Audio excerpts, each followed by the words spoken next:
नमस्कार मित्रांनो, सोप्या शब्दात या चॅनलवर आपलं हार्दिक स्वागत आहे. आज आपण उत्तर पूर्वेतील बंडखोरी आणि उपाय म्हणजेच नॉर्थ ईस्ट इन्सर्जन्सी अँड सोल्युशन्स यावर चर्चा करणार आहोत. तर हा प्रॉब्लेम नेमका काय आहे? आता नुकतंच काय झालं, NSCN-IM म्हणजे Naga socialist council of Nagaland, national socialist council of Nagaland IM Isak Muivah 15 ऑगस्टला त्याच्या प्रमुखांनी म्हणजे मुईवा थुईंगलांग मुईवा असं त्यांचं नाव आहे. ते नागालँडच्या ग्रेटर नागालिमची मागणी करताय, पुष्कळ वर्ष झाले.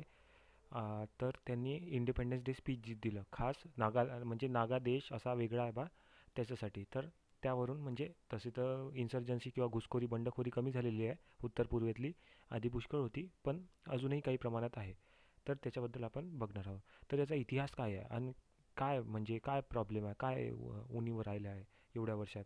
तर उत्तर पूर्वेत जवळजवळ 100 ट्राईब्स आहे म्हणजे जमाती आहे वेगवेगळ्या प्रकारच्या. तसेच म्हणजे एक मोठ्या पकडल्या तरी 70 ते 75 जमाती ह्या मोठमोठ्या प्रकारच्या आहे, म्हणजे मोठ्या आहे. Strong ethnicity. आता तिथे कसं आहे, एथनिसिटी म्हणजे आपली जे वंशावळ आहे एका ट्राईबची म्हणजे एक जमातीची जी ओळख आहे त्याच्याबद्दल खूप ते म्हणजे ते त्यांच्या लगाव राहतो त्याच्याबद्दल. आणि त्याला डिफेंड करण्यासाठी, त्याला प्रोटेक्ट करण्यासाठी ते कोणत्याही पद्धतीने जातात. सेन्स ऑफ आयडेंटिटी, ते स्वतःला पहिले ते एथनिसिटीने आपल्याला नागा पीपल, आपल्याला मणिपुरी, मिझो नॅशनल ग्रुप आहे. तर ते स्वतःला आपल्या त्या ट्राईब्सनी आयडेंटिफाय करतात. त्यांचे कल्चर कस्टम वेगवेगळे राहतात आणि ते त्यांच्याशी स्ट्रॉंग एकदम त्याचा जुडाव राहतो. आणि हे या रिजनमध्ये खास म्हणजे इतर जमाती थोड्या वेगवेगळ्या काळात पुढे होत गेलेल्या आहेत विस्तार, पण इकडे कसा आहे, इकडे हा उत्तर पूर्वेतला भाग थोडा वेगळा आहे. मेन कसं आहे, पॉलिटिकल नेग्लिजन्सी म्हणजे लक्ष नाही राहिलेलं आहे पुष्कळ वर्ष तर उत्तर पूर्वेत. आता खास करून ह्या समजा आता एक आपण मोदी गव्हर्नमेंटची एक प्रकारे एक प्रशंसा करायला गेलं तरी म्हणजे होणार नाही. पण उत्तर पूर्वेकडे खास लक्ष दिलं आहे म्हणजे मोदी गव्हर्नमेंटने. त्याच्यामुळे त्यांच्याशी वेगवेगळ्या स्कीम त्यांना म्हणजे आपलंसं करणे. त्यांना असं वाटते की आपण भारतापासून दूर आहे, तर तोच एक मुद्दा निघतो की बा आपल्याला दुय्यम दर्जा देतात. आता तिथचे लोक आपल्या इथे देतात, आपणच त्यांना चीनी म्हणून हे नव्हतो. तर असं ते अरे ते वेगळे दिसते म्हणून काय मग त्यांना काय चीनी हिनवायचं का? तर त्याच्यामुळे ते अजून एलियनेशन वाढते, अजून त्यांच्याबद्दल आपल्या विरुद्ध कटुता वाढते. मग अशा मागण्या जोर धरतात. परत आता याच्या मागे ऐतिहासिक कारण असं आहे की ब्रिटिशांनी म्हणजे अ, भारत जेव्हा आझाद किंवा इंडिपेंडन्स व्हायच्या आधी पण ब्रिटिशांनी याला वेगळं म्हणजे तोडून ठेवलं होतं रेस्ट ऑफ द वर्ल्ड. याचे एरियाज एक्सक्लुडेड. इथच्या ज्या जमाती आहे ना त्यांनी कन्व्हर्जन खूप केलं. म्हणून आता कसं आहे, मोस्ट ऑफ द जे उत्तर पूर्वेतल्या जमाती आहे ना म्हणजे जे राज्य आहे ते मोस्टली 80 ते 90% ख्रिश्चन आहे. तर तेव्हा त्यांनी कन्व्हर्जन करून घेतलं होतं ब्रिटिशांनी. त्याच्यामुळे यांना वेगळं ठेवण्यात आलं. यांना मेनलँड म्हणजे जे महत्त्वाचा भूभाग आहे, गंगा प्लेन्स आहे, दख्खनचे पठार आहे, तर हे जी इथचे जे पॉप्युलेशन आहे याच्यापासून वेगळं ठेवण्यात आलं. म्हणून नंतरच्या गव्हर्नमेंटनी पण जास्त लक्ष नाही दिलं तिथे, आता दूर पडते म्हणून. आणि मेन म्हणजे कसं आहे, सीट्स कमी आहे ना लोकसभेतल्या, त्याच्यामुळे त्याच्यानुसार आता लक्ष दिलं जाते. उत्तर प्रदेशहून समजा 80 सीट आहेत असेल तर तिच्या कल्याणकारी योजना जास्त. तर अशा प्रकारचं एक राहते. पण या गव्हर्नमेंटने जरा जास्त तिथे लक्ष दिलेलं आहे असं म्हणजे मानण्यात काहीच हे नाही. गव्हर्नमेंट ऑफ इंडिया ॲक्ट होता म्हणजे भारत सरकारचा कायदा 1935ला जो ब्रिटिशांनी आणला होता. त्याच्यात त्यांना बॅकवर्ड ट्राईबचा दर्जा दिला होता. एक्सक्लुडेड एरियाज म्हणजे हे दुर्लक्षित भाग आहे बा, यांना वेगळं तोडून याच्यासाठी ठेवलं होतं त्यांना की यांचं जास्तीत जास्त कन्व्हर्जन व्हायला पाहिजे. म्हणूनच आता तिथचे लोक म्हणजे इंग्लिश वगैरे खूप बोलतात आणि त्या बाबतीत ते खूप पुढे आहे कल्चरली, म्हणजे वेस्टर्नच आहे असं समजा. तिची खाण्यापिण्याची संस्कृती म्हणा सगळं वेस्टर्नच आहे ऑलमोस्ट. तर असो. तर स्पेशल प्रोव्हिजन त्यांना देण्यात आले. आता इतके वर्ष ते एलियनेट झाले होते तर त्याचा काही जे श असामाजिक तत्व आहे तर त्यांनी असा त्यांना कयास लावला किंवा स्पेशल प्रोव्हिजन यासाठी दिले का आपण स्पेशल हवा म्हणून, का नाही आपण वेगळं राज्य. ते लालडेंगानी केलं होतं 1980-70च्या दशकात वेगळं, मणिपूर मिझोराम राज्यामधून वेगळं व्हायला हवं म्हणून त्यांनी इन्सर्जन्सी केली होती. परत अशा इन्सर्जन्सी बंडखोरी सुरूच राहतात तिथे. आता नागालँडचा सगळ्यात मोठा इशू आहे नागाचा. त्यांना ग्रेटर नागालँड पाहिजे. आता इशू 2015मध्ये फ्रेमवर्क अग्रीमेंट साईन झाला म्हणजे गव्हर्नमेंट ऑफ इंडिया आणि NSCN-IMमध्ये आणि वेगवेगळ्या पॉलिटिकल NSCN-IM म्हणजे national socialist council of Nagaland. याची ते महत्त्वाचे ते बंडखोर संघटना आहे. इसाक मुईवा, इसाक म्हणजे त्याचे जे दोन नेते आहेत त्यांच्या नावावरून इसाक पडला. इसाक एका नेत्याचं नाव आहे आणि मुईवा एका दुसऱ्या नेत्याचं नाव आहे. तर असं आहे. तर यांची काय मागणी आहे की आम्हाला सेपरेट फ्लॅग म्हणजे वेगळा एक झेंडा पाहिजे आमच्या म्हणजे त्याच्या, आणि एक कॉन्स्टिट्यूशन पाहिजे म्हणजे आमचं संविधान वेगळं आहे. तर ही मागणी भारत सरकार मान्य नाही करत आहे. परत हा जो प्रश्न आहे तर याला शासनाने कसं काय हँडल केलेलं आहे गेल्या 5-6 वर्षात. तर इन्सर्जन्सी जाऊन आहे याचं कारण 3 देतात. पहिला आहे improved security between India and it's neighbourhood. म्हणजे आपले जे जे उत्तर पूर्वेतले जे आपले शेजारी आहेत, जसे बांगलादेश आहे आणि म्यानमार आहे मुख्यत्वे करून, तर यांच्याशी आपले संबंध खूप चांगले आहे. आता तुम्हाला एक उदाहरण देतो. तुम्हाला माहीत नसेल की या काळातली इतक्यातली सगळ्यात म्हणजे पहिली जे सर्जिकल स्ट्राईक आहे ते उरीपेक्षाही आधी झालेली होती म्यानमारमध्ये. म्हणजे म्यानमारमध्ये झाली. आता तुम्ही इथे बघू शकता, Myanmar operation 70 commander finish takes task in 40 minutes. तिथे आपण म्यानमारमध्ये घुसून तिथे सर्जिकल स्ट्राईक केली, म्हणजे तिच्या नॉर्थ ईस्ट बंडखोरांना मारून वापस आले होते आपले जवान. तर असं याला जास्त तूल नाही भेटली मीडियामध्ये, कारण कसं आहे, पाकिस्तान म्हणजे पाकिस्तान म्हटलं का काय करू काय नाही त्याच्यासोबत असं आहे. आणि वोटचा इश्यू आहे म्यानमारमध्ये. म्यानमारच्या नावावर कोण वोट मागणार आहे तिथे. तर असं म्यानमार आणि बांगलादेश. परत lots of insurgent groups are in talks. आता कसं आहे, इतके वर्ष झाले ना, आता लोकही म्हणजे हळूहळू ते ग्रुप्सही आता त्यांचे पैसे वगैरे संपत आहेत, देशाची रिलेशन सुधारत आहे. आता काही काही ठिकाणी चायना पण यांची मदत करत आहे, पण तो फार कमी आहे. तर त्याच्यामुळे हे शेवटी बोलणीला तयार होतात. त्याच्यामुळे मग पीस अकॉर्ड बा तेवढ्यापर्यंत तुम्ही काही तिथं करू नका, अशांतता पसरवू नका. तसं NSCM-IM 1997 पासून ते आपण बोलणी सुरू आहे त्यांच्याशी. म्हणजे आपलेच आहे ते लोक, गव्हर्नमेंट ऑफ इंडिया आणि त्या ग्रुपची. पण 2015मध्ये जेव्हा अग्रीमेंट साईन झालं, म्हणजे फक्त अग्रीमेंट आहे, पीस अजून यायचं आहे तिथे. म्हणजे तोपर्यंत आता सीज फायर आहे, सीज फायर अग्रीमेंट झालं म्हणजे दोन्ही ठिकाणून गोळ्या चालणार नाही आपल्या लष्कराकडून आणि तिकडल्या ह्या NSCM-IM कडून. तर असं होप्स आहे. म्हणजे आता खूप म्हणजे बोलणी होणारच होती बा. तर आता एक RN रवीचा मुद्दा निघाला होता, जे नागालँडचे गव्हर्नर आहे. तर त्यांच्यामुळे आता तो विवाद वेगळा आहे पूर्णपणे. पण असो, सोशल फॅक्टर आहे, पॉप्युलरिटी ग्राफ डिक्लाइनिंग. आता तुम्हाला सांगितलं इतके वर्ष झाले मुवमेंट सुरू आहे. आता लोकही हळूहळू मेनस्ट्रीम होत आहे, त्यांनाही ते भारताची म्हणजे मध्य भारतात, उत्तर भारतात वगैरे, दिल्ली वगैरेला शिकायला येतात, तर तेही कल्चरली मिक्स होत आहे. त्याच्यामुळे हळूहळू हे कमी होत आहे. पीपल म्हणजे लोकही पण तिथे त्रासले आहे रोजच्या इन्सर्जन्सीमुळे. तर how are things change from heights of insurgency to 2020. म्हणजे जेव्हा एकदम पीकवर होती 1975-80चा दशक असा होता की पंजाब, काश्मीर, नॉर्थ ईस्ट सगळीचकडे खूपच चालू होतं.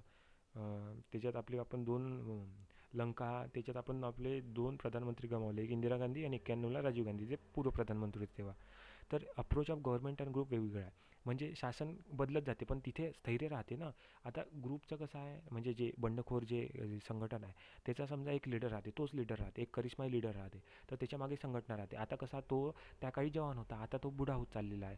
तर त्याच्या जागी दुसरी म्हणजे त्याच्यानंतर हळूहळू त्याच्यात मग मतभेद होतात, वेगवेगळ्या संघटना त्याच्यातूनच फूट पडतात त्याच्यात, आणि नवीन मुवमेंट उदयास येते.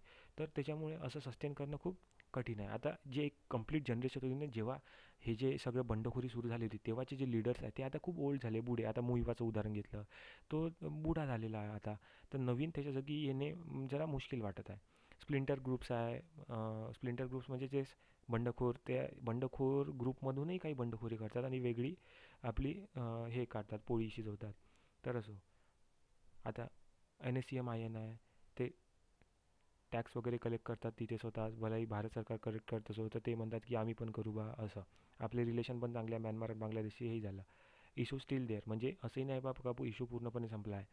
इमोशनल कनेक्ट अजूनही, म्हणजे जो भावनिक नाता आहे लोकांचं त्या मोमेंटशी, ते अजूनही तुटलेलं नाही आहे.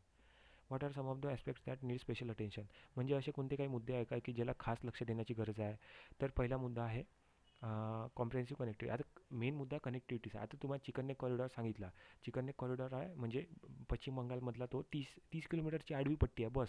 तेवढाच भाग आपल्याला पूर्ण उत्तर भारताशी कनेक्ट करतो. आता विचार करा, आता काही कदाचित युद्ध वगैरे झालं चायनाशी, तर तो रोड ब्लॉक केला तर पूर्ण तो कटून जाईल. आणि परत त्याच्यामुळे भारताची आणि साधी पण कनेक्टिव्हिटी, तर आपण बांगलादेशची एक ॲग्रीमेंट करून त्याच्या थ्रू आपण समजा रस्ता काढला. आता याच्यात पाहू आपण, याच्यात याच्यात तुम्हाला दिसत असेल, तर इथून समजा रस्ता काढला आपण, शिलाँग आणि आसामला इथून जोडलं बांगलादेश मार्गे, तर अजून चांगलं होऊन जाईल असं.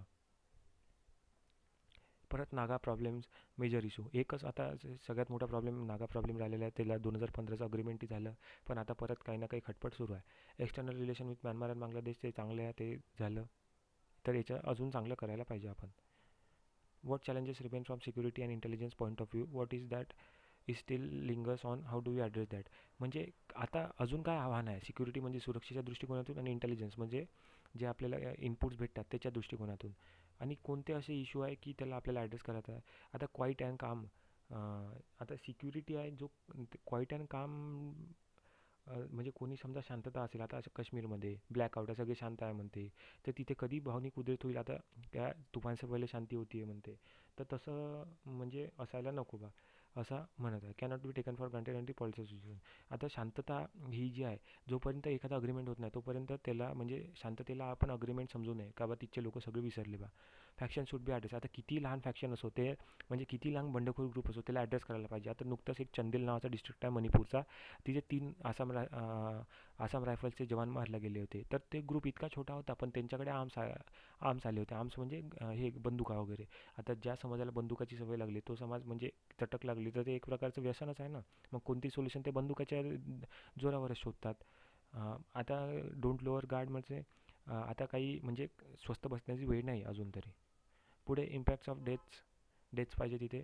Impact of deaths of veterans on movement, म्हणजे जे मोठे जे नेते आहे ह्या चळवळीचे, तर त्यांचा जर मृत्यू आहे तर त्यांनी काय फरक पडतो. तर त्याच्या पहिले ते म्हणतात, दोन गोष्टी सांगतात की विनिंग द वॉर अप्रोच, म्हणजे ते आपलेच लोक आहेत, तर त्यांच्या विरुद्ध आपण विनिंग द वॉर म्हणजे एखादं काही युद्ध लढल्यासारखं बा अशी परिस्थिती करू नये ना. म्हणजे आपल्याच तर देशातले लोक आहेत, ते त्यांना वेगळा अप्रोच, विनिंग द वॉर वगैरे हे शब्द वापरायला नको. आणि आयडेंटिफाय द स्टेक होल्डर्स. आता कधी कधी काय होते, हे ज्या चळवळी आहे यांचं आणि राजकारण्यांचं साटलोटं असते. म्हणजे बा तुम्ही आम्हाला जिंकून द्या बा, आम्ही तुम्हाला खंडणी देतो वगैरे वगैरे. तर याच्यात काय आहे, तर याच्यात राजकारण्यांचा फायदा होते आणि ते ह्या इशूला पूर्ण सॉल्व नाही होऊ देत. असं तर याच्यात तुम्ही आयडेंटिफाय करा बा कोणकोणते आहेत आणि त्यांना मार्गी लावा असं. तर जे चळवळीचे नेते वाढतात तर त्यांचा काय इम्पॅक्ट होतो, तर खूप मोठा इम्पॅक्ट होतो. एक असं पोकळी निर्माण होऊन जाते आणि मग याच्यानंतर कोणाशी बोलणी होणार याबद्दल शंका कुशंका असतात. आता याच्यापुढे बेस्ट वे फॉरवर्ड काय, म्हणजे पुढील वाटचाल याच्यासाठी कोणती आहे. तर 3 पॉईंट आहे. Settle through political empowerment. आता त्यांना जास्तीत जास्त प्रतिनिधित्व दिलं पाहिजे. आता तुम्हाला माहिती आहे, लोकसभेत तर नाही, एक एक सीटा येते, म्हणजे उत्तर पूर्वेतून फक्त एक एक दोन दोन सीट्स येतात. आसाममधून येतात थोड्या बहुत चांगल्या बऱ्यापैकी सीटा, 16 की काहीतरी. पण बाकी ज्या राज्य त्याच्यातून लोकसंख्येनुसार प्रपोर्शन आहे ना, त्याच्यामुळे कमी आहे. आता उत्तर प्रदेश 80 सीटा, त्याचं मत वाढून जाते. तसंच राज्यसभेत किमान राज्यसभेत तरी प्रत्येक राज्याला 2 सीटा असायला पाहिजे. जसं अमेरिकेत आहे, सिनेटमध्ये प्रत्येक राज्याला 2 सीटा आहे, 50 राज्य 100 सीटा. तसं भारतात तरी असायला पाहिजे, कारण की लोकसंख्येच्यानुसार तर तुमचं आहे इथे लोकसभेत, पण राज्यसभेत तरी ॲटलिस्ट त्यांचं प्रतिनिधित्व असायला हवं ना. त्यांना बोलण्याचा वेळ कमी भेटतो. तर तसं फॉरेनर्स इशू, आता पुष्कळ बांगलादेशी वगैरे तिथे राहतात, तर त्याचा पण इशू आहे, तो पण रिझॉल्व करायला हवा. इकॉनॉमिक अँड सोशल प्रोसेस, तर जे आर्थिक पाठबळ आहे ते त्यांना द्यायला हवं. लोकल जे व्यापार आहे तिथच्या तिथून एक्सपोर्ट करता येईल तर ते बघायला हवं. आणि सोशल प्रोसेस म्हणजे तिथचे जे समाज आहे तर त्यांच्यात प्रगती घडवून आणायला हवी. परत एक stop treating insurgency problem as law and order problem. जो इन्सर्जन्सी प्रॉब्लेम आहे त्याला आपण युद्ध वगैरे त्या पातळीवर न्यायला नाही पाहिजे. त्याला आपण दुसऱ्या पद्धतीने समजा सॉल्व्ह केलं तर नक्कीच हा सॉल्व्ह होऊ शकतो. आता फोर्सेस डिप्लॉयमेंट इशू, म्हणजेच काय होते, आता आता तिथे जे जवान राहतात त्यांना लोकल त्या परिस्थितीची जाणीव नसते. ते काय कोणत्याही समजा आता तिथे अफस्पा लागू राहते, arm forces special power act, तर त्याच्यात त्यांना पॉवर असते की कधीही कोणाला अरेस्ट करू शकता, कधी कोणाची झडती घेऊ शकता. त्याच्यात काय होते, हे तावात कधी कधी म्हणजे जवान लोक बरोबरच करतात, पण कधी कधी काही चुका होतात. त्याच्यामुळे त्याचे परिणाम खूप त्यांना भोगावे लागतात सगळ्यांनाच. कधी कधी मग दंगे उसळतील असं वगैरे. त्याच्यामुळे तिथे असे जवान डिप्लॉय करा का त्यांना लोकल परिस्थितीत एक तर ॲटलिस्ट जाणीव तरी असायला हवी. परत स्ट्रक्चर्ड काउंटर इन्सर्जन्सी पॉलिसी, म्हणजे जे काउंटर इन्सर्जन्सी बंडखोरी विरुद्धची जी पॉलिसी आहे, नीती नियमन आहे, तर ते असं असायला हवं की त्याच्यात लोकल पोलीसचा सहभाग असायला हवा. लोकल पोलीस का बरं, का तिथच्या लोकल पोलीसना तिची जाणीव राहते. परत society must identify the people who are benefiting from insurgency, तेच सांगितलं. ज्यांचे साठलोटा आहे याच्याशी, जे हा प्रॉब्लेम सॉल्व्ह होऊ नाही देत, तर त्यांना आयडेंटिफाय करून त्यांना मार्गी लावणे हाच एकमेव मार्ग आहे. परत कल्चरल इंटिग्रेशन, आता आपल्याला माहिती आहे, आपण किती बुकांमध्ये आता तरी यायला लागलं, पहिले काहीच नव्हतं येत. उत्तर पूर्वेतलं का बा तिचं असे त्यांची खाण्याची पद्धत अशी आहे, ते राहतात असे. आपल्याला वाटते अरे कुठचे आले चीनी चीनी, आपण असं म्हणायला नाही पाहिजे. तर असो, मागे तर एक दिल्लीला घटना झाली, तिच्या म्हणजे अरुणाचल प्रदेशच्या एका आमदाराचा मुलगा तिथे राहिला होता दिल्लीला. तर त्याला चिनी चिनी म्हणून हिणवून त्याला म्हणजे झगडा झाला त्याचा आणि तो मग मरून गेला त्याच्यात. तर असं म्हणजे रेशियल हे हेट्रेड नको कोणाबद्दल. तर व्हिडिओ कसा वाटला हे नक्की सांगा. सबस्क्राईब करा. धन्यवाद.